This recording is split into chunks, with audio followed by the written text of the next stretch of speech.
আগে তো বিয়েবাড়ি ভিডিওটা শেয়ার করে নিলাম, তাই এবার নিয়ে চলে আসলাম খাওয়া দাওয়ার মেনুতে কি কি ছিল, সঙ্গে কি কি স্টল ছিল। দারুণ দারুণ খাবার দাবার ছিল, সবগুলো ট্রাই করতেই পারিনি।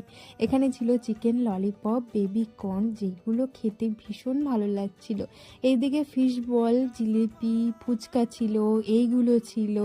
এখানে তো আমি একটা ট্রাই করলাম, তারপর ছোটো মা বলছিল ও খাবে, কিন্তু ঠান্ডার জন্য খেতে পারিনি।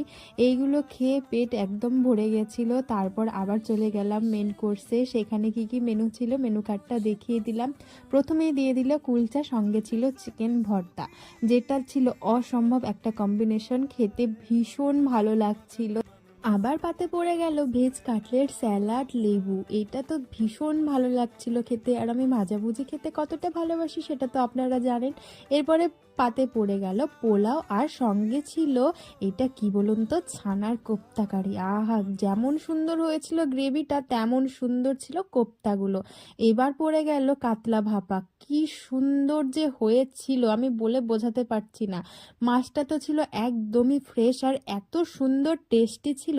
আরও তো অনেক অনেক মেনু ছিল, সাদা ভাত ছিল, ডাল ছিল, সেই সমস্ত কিছু না নিয়ে একদম চলে গেছি মাটনে। মাটনটা তো খুব সুন্দর সেদ্ধ হয়েছিল, আর খেতে হয়েছিল দারুণ।